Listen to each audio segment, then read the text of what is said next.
Cool. Hello, everyone. Welcome to our CRISiSLab webinar 2022. I hope you all enjoy the fabulous New Year holidays. I'm your familiar face, Alicia. So this is our first webinar this year. We also have a few new members. Welcome. We are very happy to continue engaging with our community practice after a year and a half. And thank you very much for your continuous support for the initiative of EEW research in New Zealand. With the ongoing pandemic, it has limited our engagement in the physical world, but the internet has helped a long way. We've had amazing presentations around the EEW research, focusing on different aspects around the world. So today, again, we're very excited to have Dr. Elizabeth Reddy from the US to share her expertise in the community practice engagement. Beth is an assistant professor in engineering, design, and society and geophysics at Colorado School of Mines.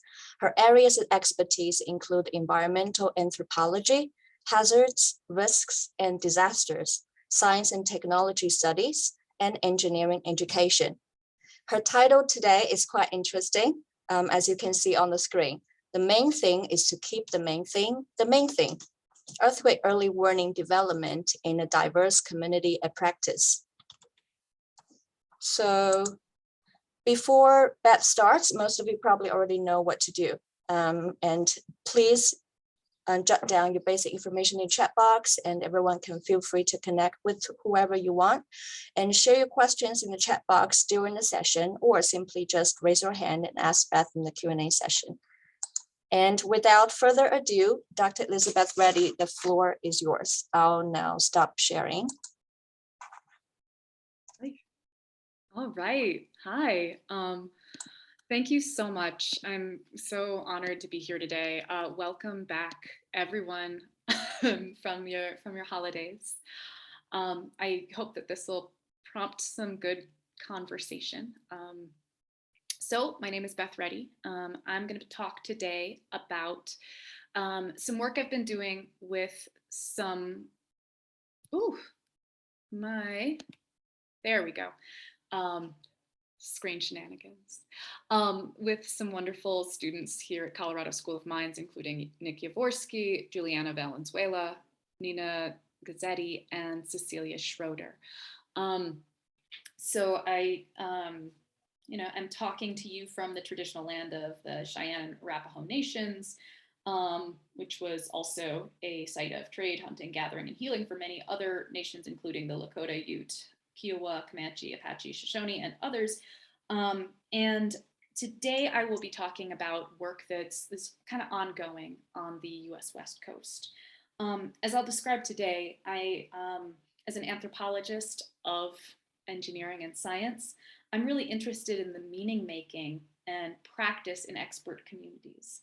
I think dealing with these questions, these themes, as part of our considerations of earthquake risk mitigation, for example, can kind of help us understand the everyday complex dynamics within an expert community and how those might relate to the or have implications for technologies that community develops, and the kind of ambitions or promises of those technologies.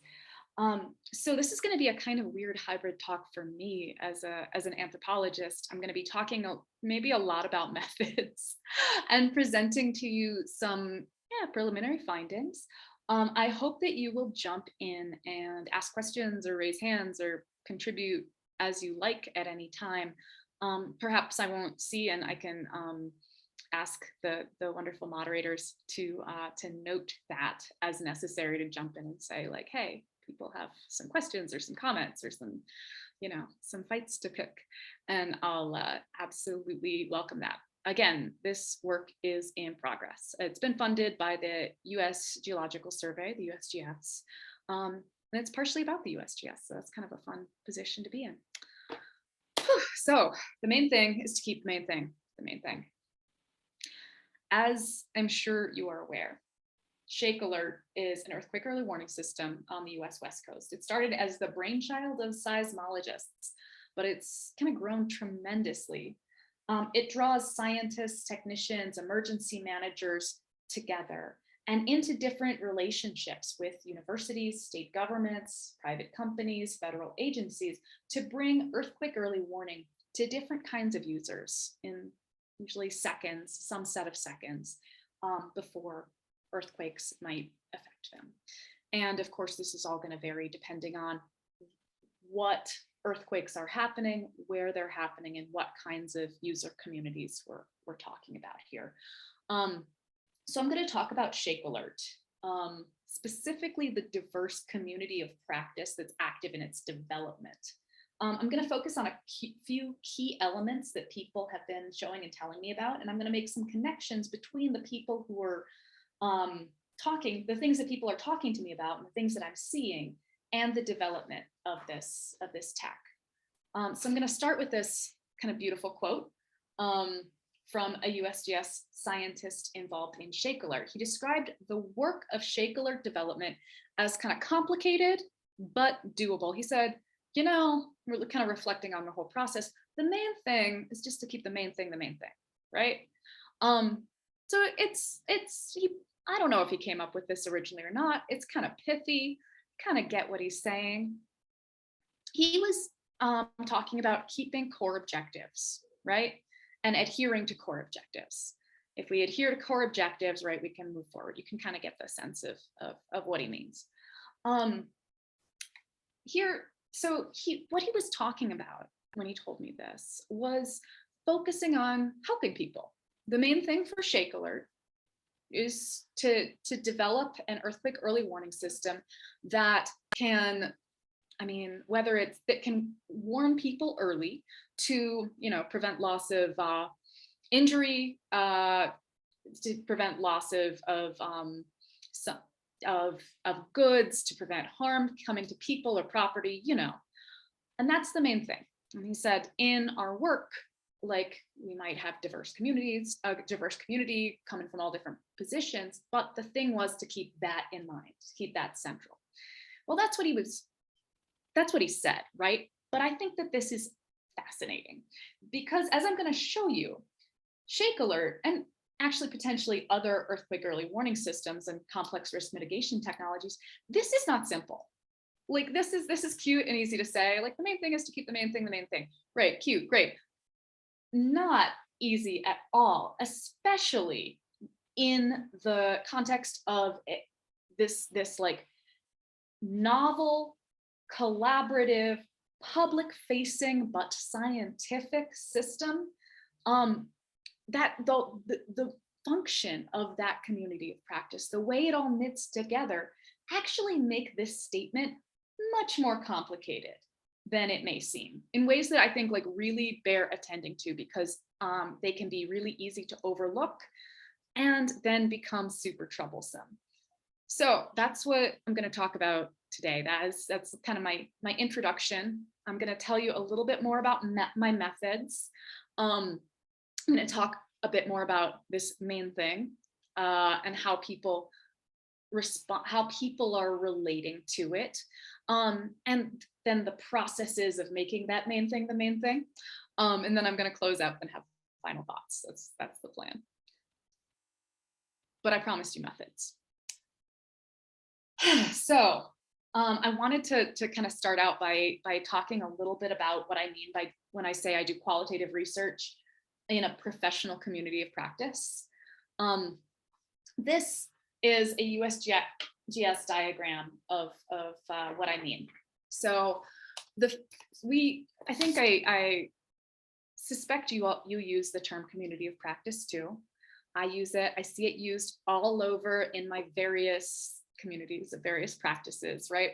I'm actually drawing on a really specific social scientific tradition when I use it.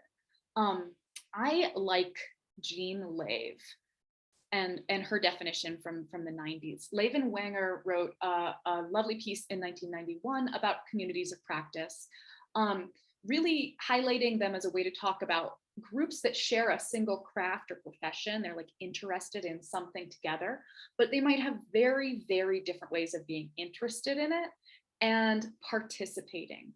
So one of the insights that like Lave and Wenger have, for example, is that even the peripheral participants in communities of practice are really part of the community, and help make that community what it is, even if what they're just doing is just kind of keeping quiet, keeping to themselves, keeping to the side. It's not only the loud people at the center who matter. And that's kind of an essential insight for the way that I set out this survey. I wanted to think about various presences, attitudes, perspectives, and practices involved in Shake Alert and how they might be shaping Shake Alert. So you can kind of see it's on my right-hand side of my screen, you can see a list of different agencies and funders that are involved in Shake Alert, which include USGS, Cal OES, so that's the California Emergency Management Office, California, Caltech, right? University of California, Berkeley, University of Washington, University of Oregon, the Gordon and Betty Moore Foundation, the University in Nevada, and more, right? There are a lot of groups that are interested here.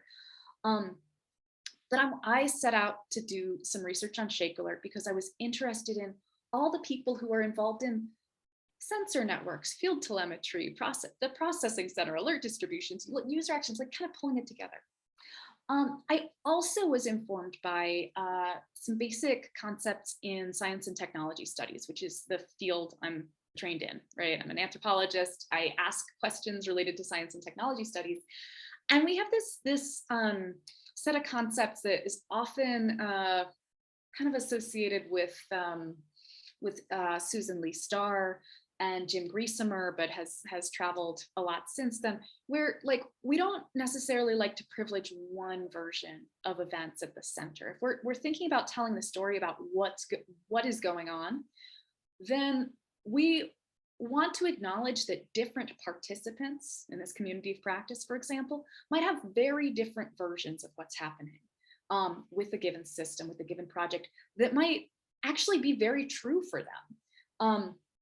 So when we think about that, we can understand that it's not that maybe some people understand things right and other people understand things inaccurately, but instead that when we enter into partnerships, we are navigating a space in which people might be operating by very different logics and adhering to, very different ideas about what can happen and what should happen. So this is important for social science theory, right? When we talk about what we're doing when we do science and technology.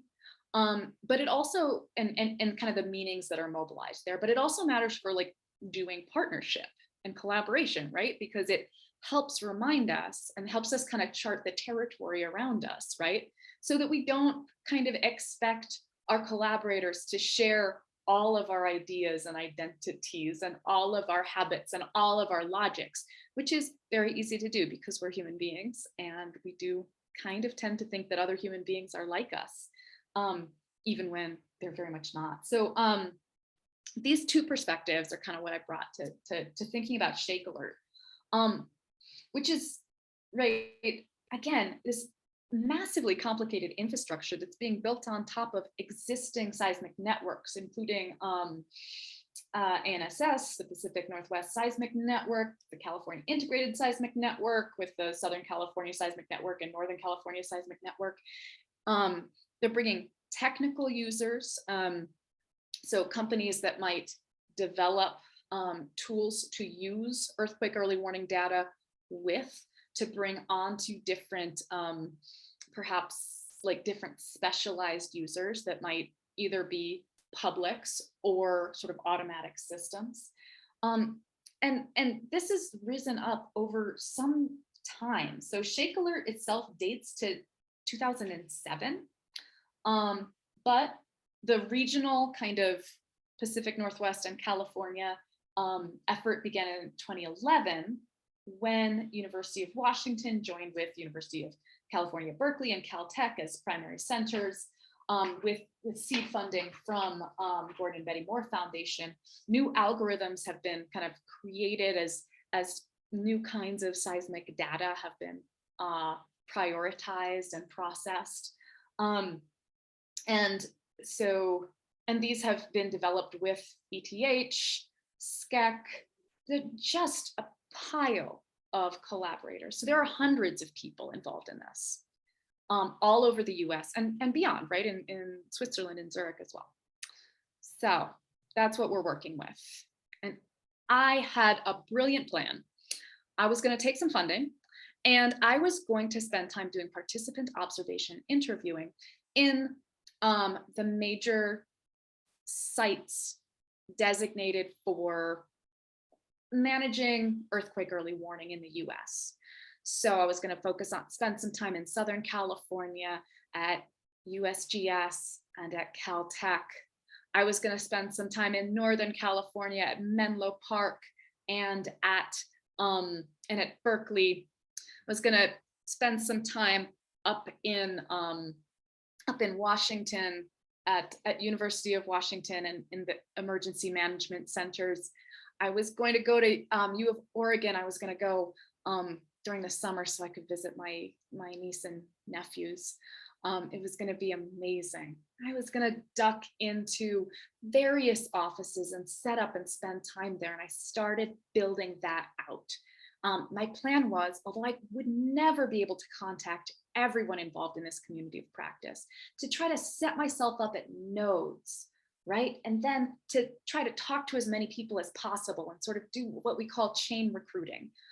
Find ways to get permission from supervisors to be in a space to observe work, and then talk to their supervisees in ways that wouldn't obligate those people to talk to me, but would open space up and kind of see if some people farther away were being vibrant or participating in this space. Maybe find out if there were community groups that were being lively, if people were talking about them, then I could follow that lead if I was in town.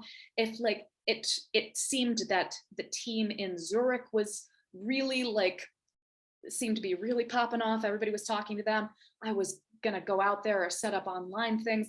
It was brilliant. And then COVID happened. So I ended up going to, well, I went to Washington and I had some lovely meetings with the team in Washington, and they let me kind of hang out in their space and learn about what they did.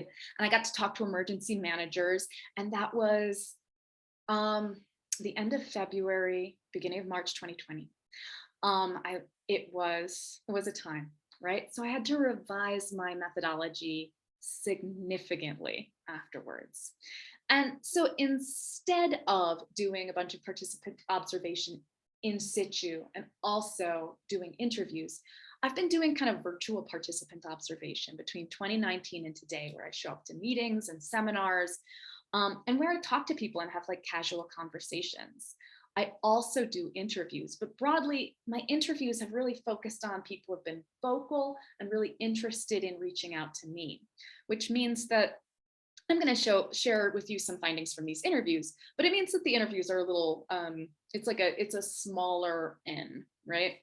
I've talked to people from the universities involved, from USGS, and emergency managers in in the Pacific Northwest in Washington, as well as in California. Oregon quite wisely said, we are understaffed, we do not have time to talk with you. And as a virtual person, as a person who couldn't go to their offices and be sort of a low-key participant, yeah, I have to say that's a pretty smart response, especially at this moment. I've also talked to a few technical users, but again, my work kind of shifted into this participant observation and using key interview mode. But I decided to do the heck out of it, since we were going to have to do it in a different way. That means the kind of the data you're going to see today, that I'm going to talk about today, is produced through using kind of a grounded theory methodology and a lot of really intensive coding and qualitative analysis and back and forth with participants. So I did the interviews, got them transcribed, returned those interviews to the people I interviewed to say, is this what you really mean? Do you want to flesh this out a little bit more, to try to get more to get a better sense of what they were trying to communicate? took those first edited interviews after they returned them, and had my amazing team of graduate students open code them, read through, and try to highlight themes and interesting moments to really pull out qualitatively to try to highlight the things that we needed to understand. After those first interviews, we were then able to use what we call more focused coding. That is sort of, we get sophisticated about the open coding and say there are some things that are interesting, there are some things that we're not going to explore right now, and use those to code subsequent interviews. As a team, we got together and synthesized those trends and interesting moments from all of those codes to pull together summaries and analyses that we then shared again with interviewees to say, hey, when we bring it all together like this, how does this hit you? Does it inspire you to think in new ways? Does it inspire you to say like, hey, hang on, wait, I don't like that context? Because I mean, this is a way to continue to involve participants. So what did we ask?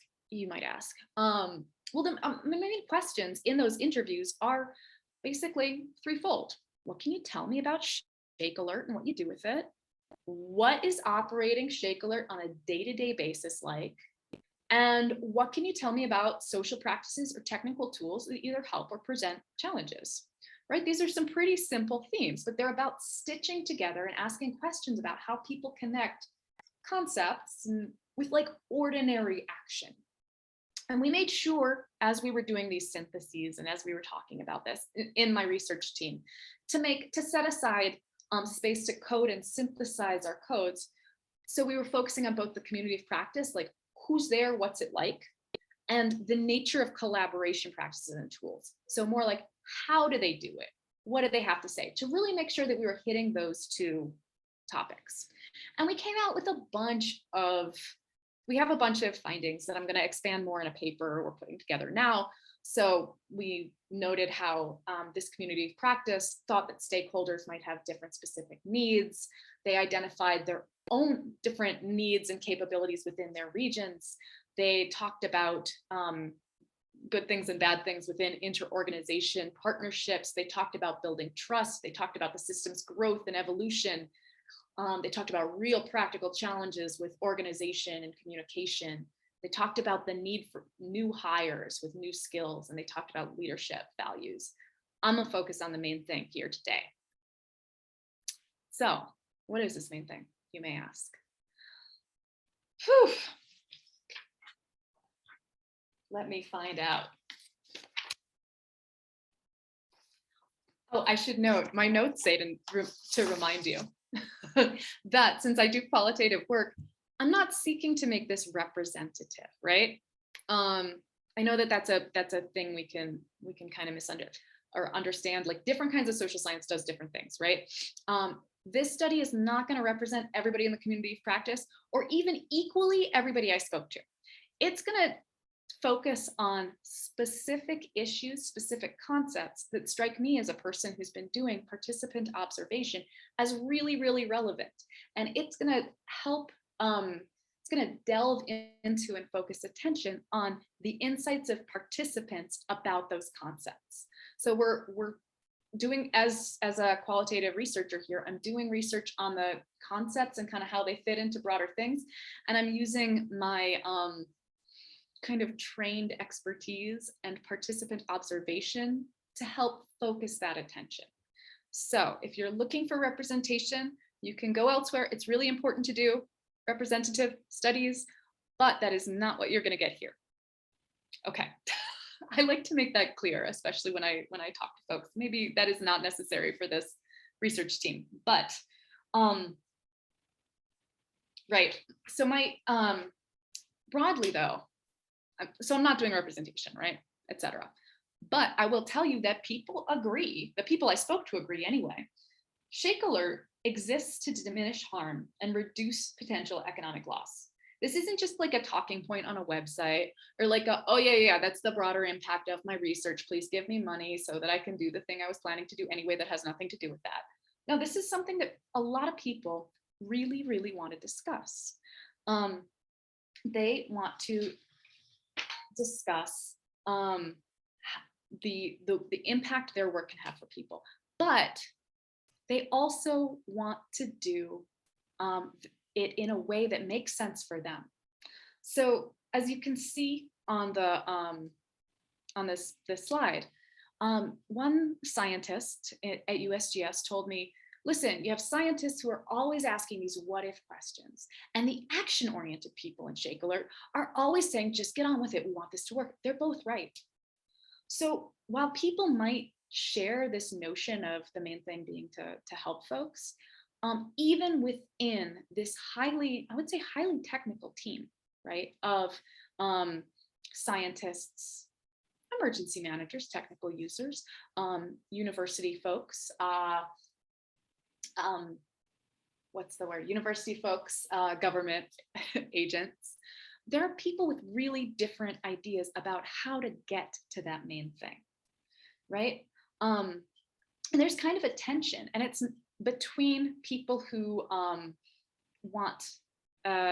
who are trained in evaluating data in one way, and people who are trained in acting kind of in another. And this is like this is not just a conceptual, like, oh, it's so interesting how people have different ideas. This becomes very, very practical when questions about at what point to roll out an alert for a given community come up, or what level of accuracy to data is appropriate for communication. These are questions that kind of come to the fore. So it's worth noting that Shake Alert was developed by physical scientists primarily originally, and not emergency managers. And though the emergency managers are now kind of crucial to the community, the orientation to action is going to be very different in their training than it is in physical science. So as you may know, Sarah McBride, who's a former Massey current Massey community member, has been doing wonderful work to try to help people think more strategically about how to communicate. But her work has not been easy, in part because these tensions are so lively in the community. Just get on with it. We want this to work. What should we do with this? What can we do with this data? How can we make this better? As this manager says, they're both right. He can see the logics in both. However, he goes on to say, blue sky is not good enough. And what he meant in the context of this interview is he wants to reorient things back to the main thing, right? You might see where scientists are coming from when they say, let's make it better. Let's think about what we can do with this data. Let's think about both what we can do with this data in a more precise way for the purposes of practical outcomes. But he wants to ground everything in this outcome. It had to be of practical use, he said. And although my interviewees had really different approaches to Shake Alert that they wanted to kind of share with me, they did talk about grounding these, right? Users were a common purpose. So saving lives may be the main thing, but the way that Shake Alert grew hasn't made these collaborations easy. And these tensions between people who just want to go with it and people who want to like think about it and take time have really mattered. So many people told me about these tensions in the context of a dizzying growth of Shake Alert, and talked about confusion as their teams went from like a group of people down the hall that they could call when they wanted to members of shifting sets of communities or shifting sets of committees that they kind of knew who to contact and kind of not. One scientist told me, reflecting on the whole process, if we were designing this from scratch, it would not look like this at all, right? He said there are historical reasons that the system looks like it does. And there are personality reasons that this system looks like it does. And I find it very fascinating as a social scientist, right? That this university scientist who's been steeped in seismology wanted to tell me about the people who had shaped this project rather than just the technical logics or the physical logics. So I want to share with you a couple diagrams that a grad student on my team has rendered. One of the things that I did as I was starting to realize that I couldn't connect so directly and physically with with the people I was interviewing was I asked them to draw their community of practice for me. I got some good ones. So I think this is really fun to look at because one technician in California discussed the project as growing. A lot of people used an evolutionary language to talk about the project as growing and changing and next steps and next steps and next steps. This person used a very good organic tree story. And here you see that USGS and various networks, various seismic networks came together, are the roots, and they're feeding Shake Alert.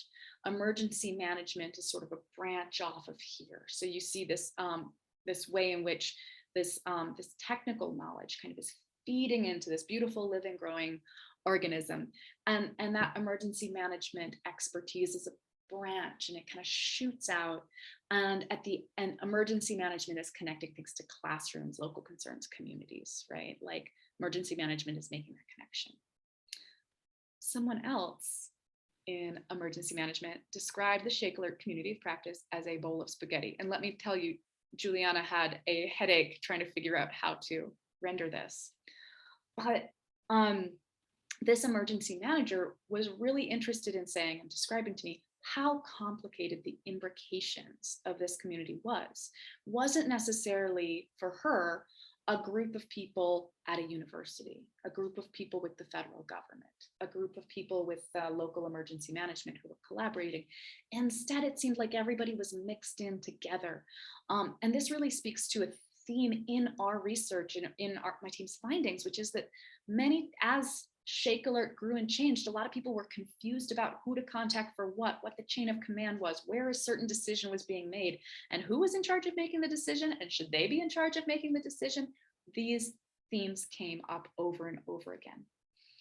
There were also real stressors about power, right? Some people discussed competitions over control, specifically sort of between organizations. So California Emergency Management and the scientists at USGS and universities, and these tensions manifested in that exact sort of frustration that I told you earlier about, that way in which people identified parts of a community that really wanted to go forward fast, and parts that wanted to be scientific and sort of take time, evaluate data.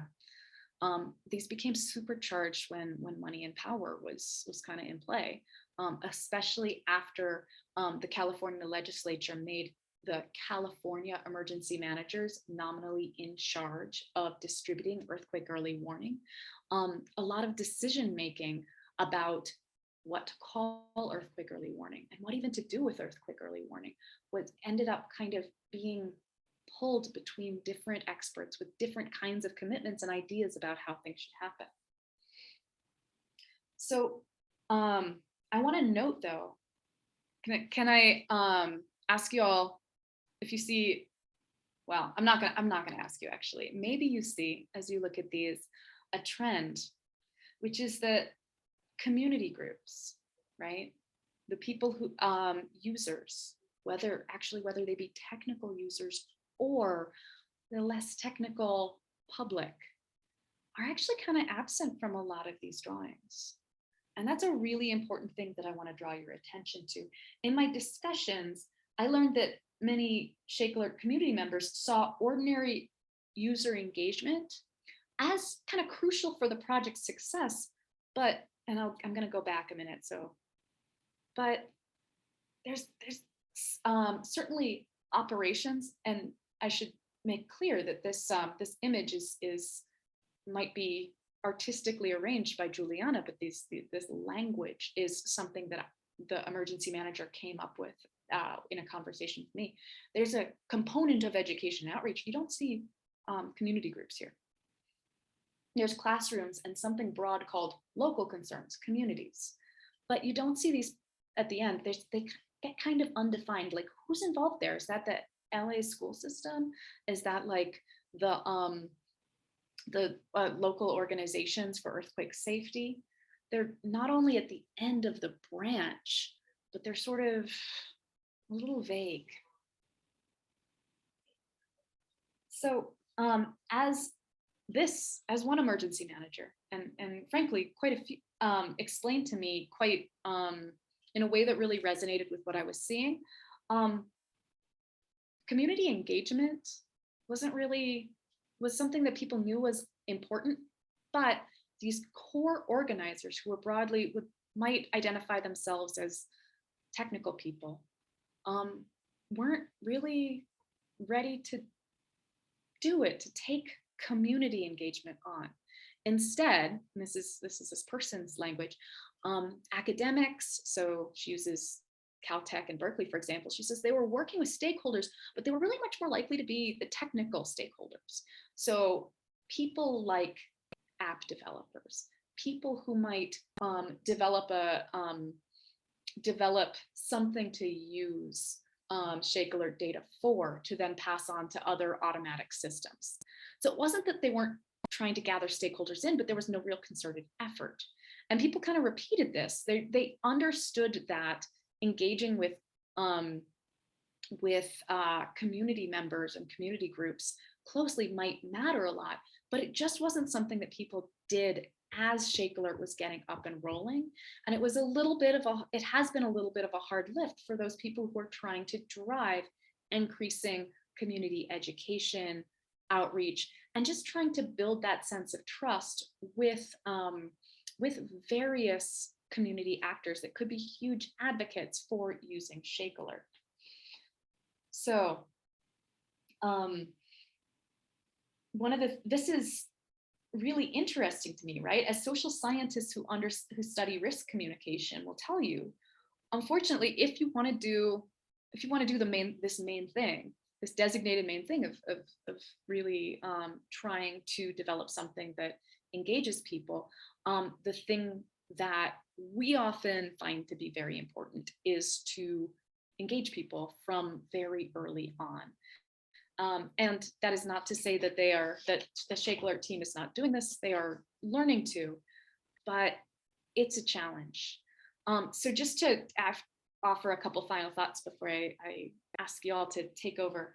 So Shake Alert has evolved from a very explicitly science project into a massive collaborative undertaking that is actually super novel for many, if not all, of the individuals and teams, and even many of the organizations involved, right? It has been funded in fits and starts, somewhat unevenly, but has still grown really, really fast, dizzyingly fast, as many of the folks who are involved tell it. So people who are involved I will tell you, it got me through pandemic times to talk to these wonderful, committed people. There's some remarkable people involved in Shake Alert. I'm sure you know some of them, but let me tell you, you don't even know. There's some really, really incredible people involved. They're driven and passionate, and they want to make a system that works for people. And but some of the ways that this system has grown has been confusing, challenging, and I think brought people into frustrating contests over things I wish and they wish weren't happening for them.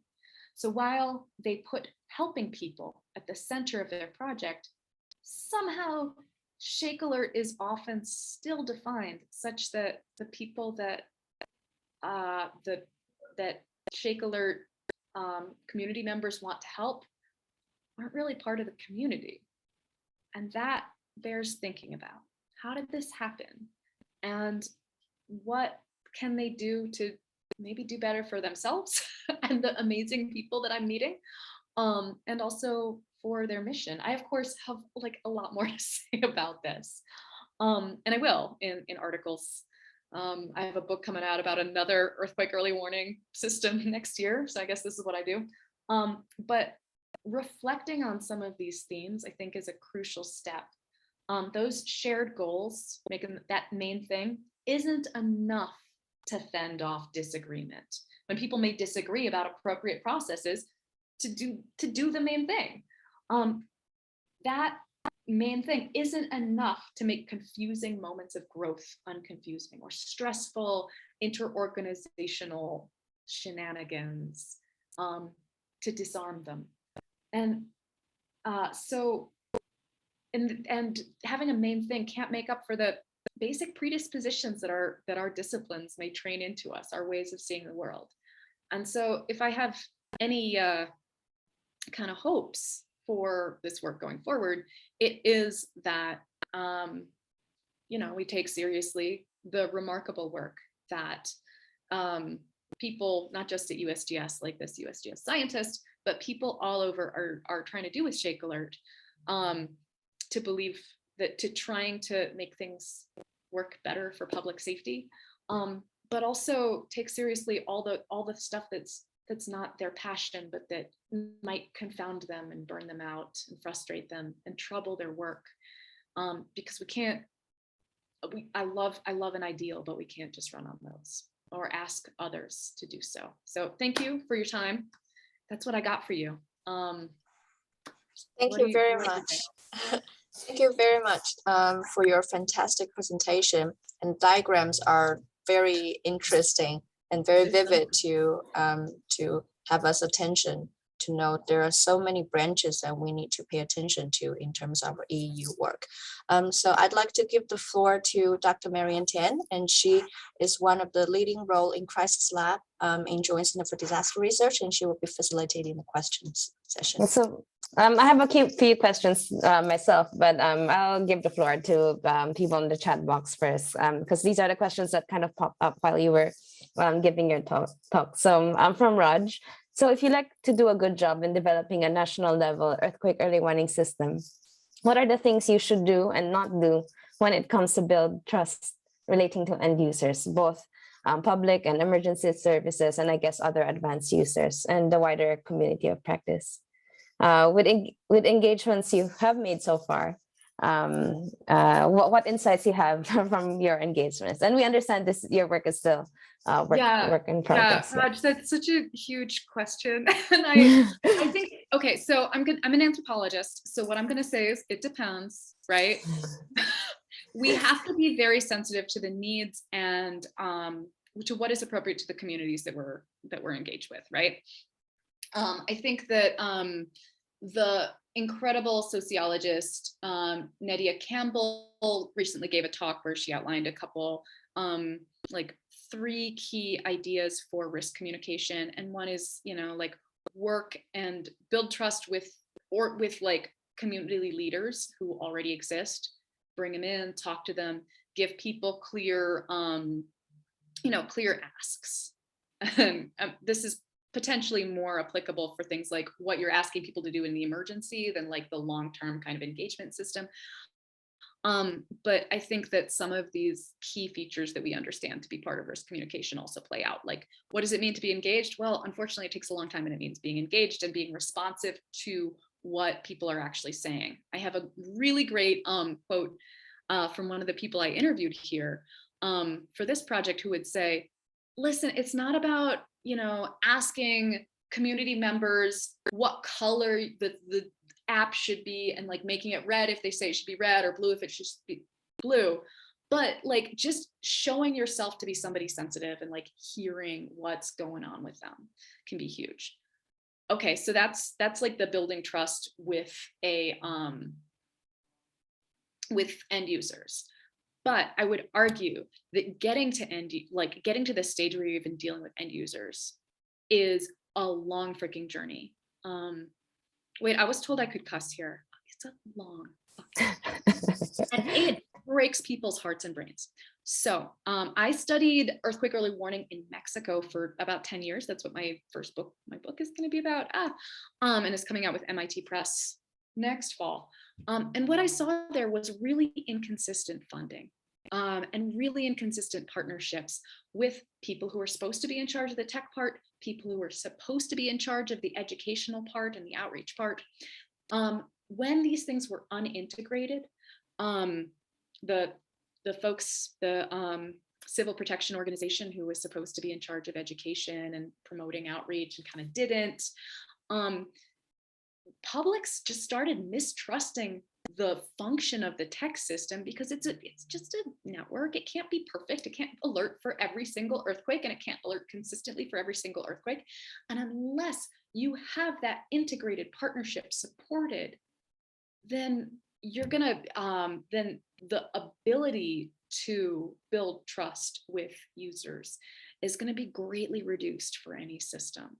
So I mean, I would say, Raj, the one thing that I could say is consistent funding and a situation in which the national system can develop as a national system with adequate support from all the folks who need to support that. Thanks, Beth. That's a quite interesting question, and really interesting to read more about the Mexican in your book chapter in fall. So looking forward to that as well. So we have a kind of a similar question from Chantajan: is how can we increase involvement of public in terms of building a community-engaged earthquake early warning? I guess in a sense here in New Zealand, we don't have an earthquake early warning system yet. And from your talk, you said like if people had the chance to build it from scratch, they might have done it differently. So what insights can we get from you talk to about, you know, if they had the chance to do it from scratch, what can we do better or yeah. Yeah, I think that just being deliberate in who is included, who is making decisions and why can be incredibly important. And I think that there's bound in any growing system to be some stresses, right? I don't want to pretend that that's not the case. I'm sure anybody who's even touched startup culture is so aware. But I think that we really need to respect the labor of building something and starting something up. And that's something that maybe those of us who are involved in, I don't know, from my understanding, the folks I've worked with who are involved in the sort of our federal USGS aren't really super used to. And the people who might be used to running like a small research lab that like kind of hasn't grown in a long time and kind of does its thing aren't used to. And I think we as intellectuals, maybe academics, often focus on our analysis as the skill we need and not our management. And as a social scientist, right, I gotta say, it's all a skill and it's all very, very challenging. So I think acknowledging that as labor and respecting that as labor could be very important. Thanks. And what about for Shake Alert? How is it moving forward? You said that it might have been the community has been at the periphery in terms of the community of practice. How's that moving forward for Shake Alert from your conversations? Well, I don't know if you know, but we have this, as I mentioned, this amazing leader we're so grateful for named Sarah McBride, who has convened a bunch of social scientists. And I cannot tell you the work that Sarah has done. In USGS, you should know there's no designation for social scientist. Every scientist at USGS is officially a physical scientist and judged for their output and research and action as a physical scientist. This is horrible and frankly makes it incredibly difficult for social scientists to get involved in USGS. And since USGS is taking a great deal of the leadership role in developing Shake Alert, this is a theme, right? So I don't want to be seen petty about this, like only give jobs to social scientists, but like as partners who are really have developed a lot of knowledge and a lot of best practices around engaging with communities, social scientists are great people to be involved. And so Sarah McBride, despite all this, despite there being a handful of social scientists in USGS, despite there being really no great pathway to recognize social science excellence in USGS and this agency, she has brought together a bunch of different social scientists to start to develop research on publics, on use, on the ways we alert, and really start to build a sort of community of people speaking about this. Now, it becomes challenging because as we know as social scientists, right, it is not, the facts don't stand by themselves. They just making knowledge doesn't convince people. This maybe has been hammered home to a lot of people around the whole COVID situation, maybe less so in your nation than in mine. But right, we need not only to produce this knowledge, but also to champion this knowledge as important and insightful. And it takes social work to make insights permeate. So they're doing it, and it's hard. That's great to hear it, how it's moving forward, and yeah, Sarah's amazing, and I'm sure she's doing a great job at that. Yeah, so we have a question from Caroline. So to help collaborate between the community of practice, would it be easier to have one strong authority in terms of a national earthquake early warning system, let's say the Japanese example? Caroline, I think that's a really good idea. I think that in the US case, it might be really appropriate to do that. I think that having a strong authority would allow, would reduce the amount of time that my colleagues and at California Emergency Management and various other agencies sort of contest who gets to name earthquake early warning, who gets to brand it, who gets to say when it's rolled out, which is, taking a lot of people's energy that maybe I wish it wasn't. But here's the flip side is, right, Japan has a really well integrated, well developed emergency management system, right, and really nice funding for everybody.